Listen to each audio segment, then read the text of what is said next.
O menino esteve morto por 7 minutos. E quando voltou à vida, mostrou tudo o que os anjos lhe disseram, assombrando a todos. Se você gosta de histórias milagrosas e de se emocionar, curta, compartilhe e se inscreva em nosso canal, para não perder as próximas histórias. O coração de Lucas parou de bater às 14 horas e 13 minutos de uma terça-feira de julho. Ele tinha 9 anos, e estava na piscina de um clube com os amigos quando um coágulo, que ninguém sabia existir, se soltou de uma veia em sua perna, viajou até seu coração, e bloqueou uma artéria vital. O médico depois explicaria que era uma condição rara, quase impossível de prever, quase sempre fatal. Lucas estava brincando num segundo. No segundo seguinte, estava boiando imóvel na água. O salva-vidas o tirou em menos de 1 minuto. Começou a ressuscitação cardíaca imediatamente. O médico de plantão do clube correu para ajudar. Alguém chamou uma ambulância. Tudo aconteceu com a eficiência desesperada que emergências exigem. Mas não funcionava. 3 minutos sem pulso. Depois 5. Depois 7. O médico continuava tentando, mas seu rosto contava a história que ninguém queria ouvir. Tempo demais. Dano cerebral irreversível. Mesmo que conseguissem trazer o coração de volta, Lucas não seria mais Lucas. A mãe, Cristina, havia sido chamada e chegou bem no momento em que o médico estava prestes a desistir. Ela caiu de joelhos ao lado do filho, segurando sua mão inerte, e fez algo que não fazia há anos. Rezou. Não uma oração formal, não palavras memorizadas. Um grito do fundo da alma, uma súplica desesperada para qualquer força que pudesse estar ouvindo. Por favor. Por favor. Não leva meu filho. Por favor. E exatamente aos 7 minutos de parada cardíaca, o coração de Lucas voltou a bater. Os médicos não conseguiam explicar. Não apenas a volta do batimento, isso às vezes acontecia, embora raramente depois de tanto tempo. O que não conseguiam explicar era o estado de Lucas quando acordou. Ele deveria ter dano cerebral. Deveria estar em coma. Deveria apresentar déficits neurológicos severos após 7 minutos sem oxigênio chegando ao cérebro. Mas não apresentava nada. Lucas acordou 2 horas depois, olhou ao redor com olhos claros e focados, e perguntou: Mãe, por que você está chorando? Cristina estava sentada ao lado da cama do hospital, as mãos ainda tremendo, os olhos vermelhos de tanto chorar. Quando ouviu a voz do filho, perfeitamente normal, perfeitamente lúcida, não conseguiu responder. Apenas o abraçou e soluçou em seu ombro. Mãe, está tudo bem, disse Lucas, afagando os cabelos dela como se fosse o adulto reconfortando a criança. Os anjos me disseram que eu ia voltar. Eles prometeram. Cristina se afastou, olhando para o filho com uma mistura de confusão e esperança. Que anjos, meu amor! E Lucas começou a contar. Quando eu fechei os olhos na piscina, disse ele, a voz calma demais para alguém que havia acabado de morrer e voltar, eu não senti nada. Não doeu. Foi como dormir, só que muito rápido. Ele estava sentado na cama do hospital, uma equipe de médicos reunida ao redor, anotando cada palavra. Além de Cristina, estavam ali o cardiologista, o neurologista, um psicólogo, e o padre do hospital que havia sido chamado quando pensaram que Lucas não sobreviveria. E aí eu acordei em outro lugar. Não era a piscina. Era um jardim. O jardim mais bonito que eu já vi. Tinha flores de todas as cores, até cores que eu não conhecia. E tinha uma luz que vinha de todo lugar ao mesmo tempo. Você estava sozinho? Perguntou o psicólogo. No começo, sim. Mas não me senti sozinho. Sentia como se o lugar inteiro fosse carinho. Como quando a mãe me abraça, sabe? Mas era o lugar inteiro abraçando. Os adultos trocaram olhares. Experiências de quase morte eram bem documentadas, e descrições de jardins luminosos e sentimentos de paz eram comuns. Podia ser explicado neurologicamente, o cérebro em colapso criando visões reconfortantes. Mas o que Lucas disse em seguida não tinha explicação. E aí eles apareceram. Os anjos. Eram 3. Um era grande, maior que qualquer pessoa que eu já vi, com asas que pareciam feitas de fogo, mas fogo que não queimava. Os outros 2 eram menores, mais ou menos do tamanho de adultos normais, mas brilhavam tanto que eu quase não conseguia olhar. O que eles disseram? Perguntou o padre, inclinando-se para a frente. O maior disse que eu tinha escolha. Disse que eu podia ficar lá, no jardim, para sempre. Que nunca mais ia sentir dor, nunca mais ia ficar triste, nunca mais ia ter medo.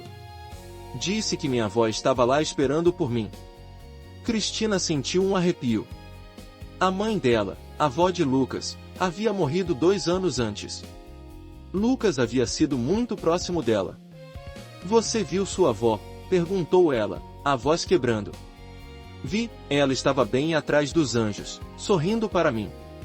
Parecia jovem, mãe. Não estava mais doente. Estava, brilhando, igual aos anjos. Lágrimas escorriam pelo rosto de Cristina. Sua mãe havia morrido de câncer, depois de meses de sofrimento. Ouvir que ela estava bem, que estava feliz, era mais do que ela podia processar. Eu quis ficar, continuou Lucas. Eu quis muito. Mas aí o anjo grande disse uma coisa. O quê? Lucas olhou diretamente para a mãe. Ele disse, sua mãe está rezando. E as orações de uma mãe pelo filho movem o céu. Você precisa voltar, Lucas. Ainda não é sua hora. O silêncio na sala era absoluto. E aí minha avó veio até mim. Me abraçou, e o abraço dela era igual ao do jardim, todo feito de amor. Ela disse, vai, meu neto. Cuida da sua mãe para mim. E diz para ela que eu estou bem. Que eu estou esperando. Que um dia a gente vai se encontrar de novo. Lucas fez uma pausa, como se estivesse lembrando de algo importante. E aí ela disse uma coisa estranha. Disse, fala para sua mãe perdoar a Carolina. Diz que eu já perdoei, e que está na hora dela perdoar também.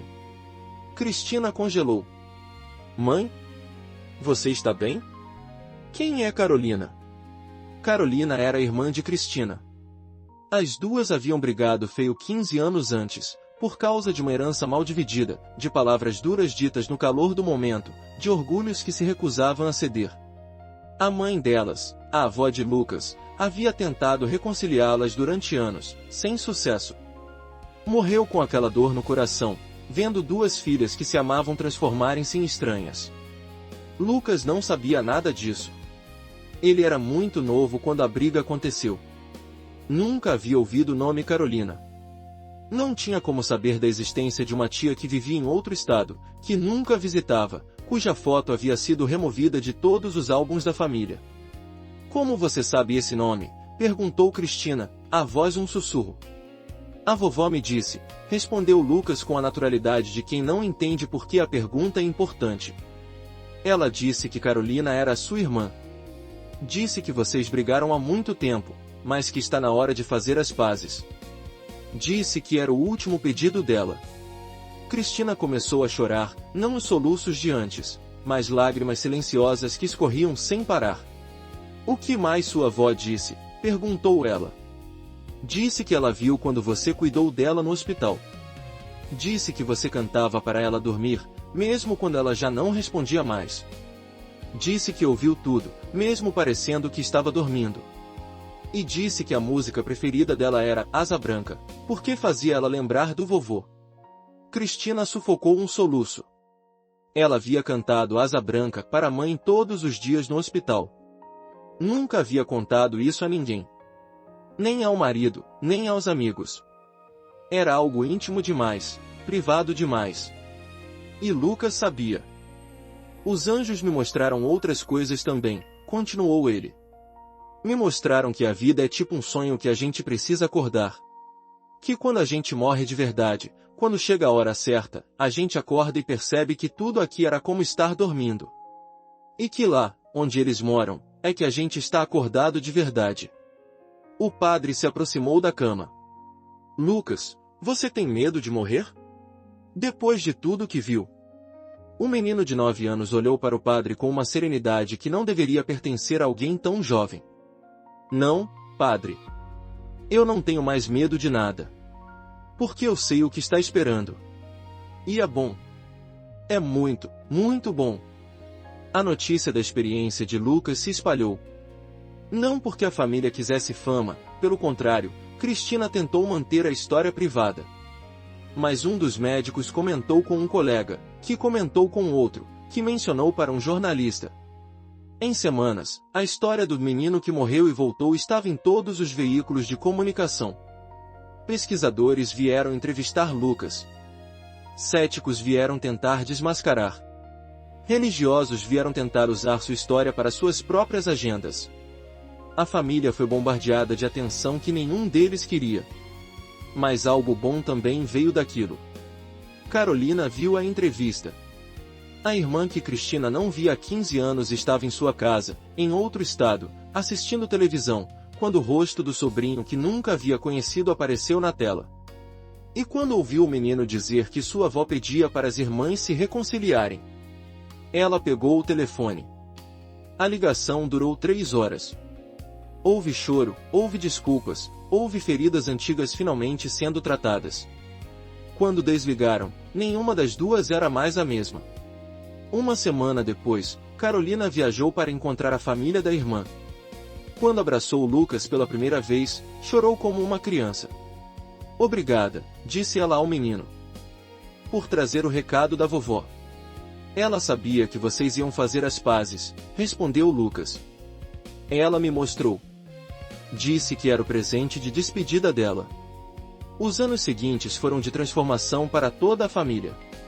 Cristina, que havia se afastado da fé depois da morte da mãe, voltou a rezar. Não por medo, não por obrigação, mas por uma certeza nova que havia brotado das palavras do filho. Se sua mãe estava em algum lugar, esperando, observando, torcendo, então havia sentido em viver bem, em amar bem, em preparar-se para o reencontro. Lucas cresceu diferente de outras crianças. Não de uma forma óbvia, ele brincava, estudava, fazia bagunça como qualquer menino. Mas havia uma profundidade nele, uma sabedoria, que fazia os adultos pararem e ouvirem quando ele falava. Ele não se tornou padre ou pregador, como alguns esperavam. Formou-se em medicina, especializou-se em pediatria, e dedicou sua carreira a cuidar de crianças doentes. Particularmente aquelas que estavam morrendo. Eu sei o que está esperando por elas, explicava quando perguntavam por que havia escolhido uma área tão difícil.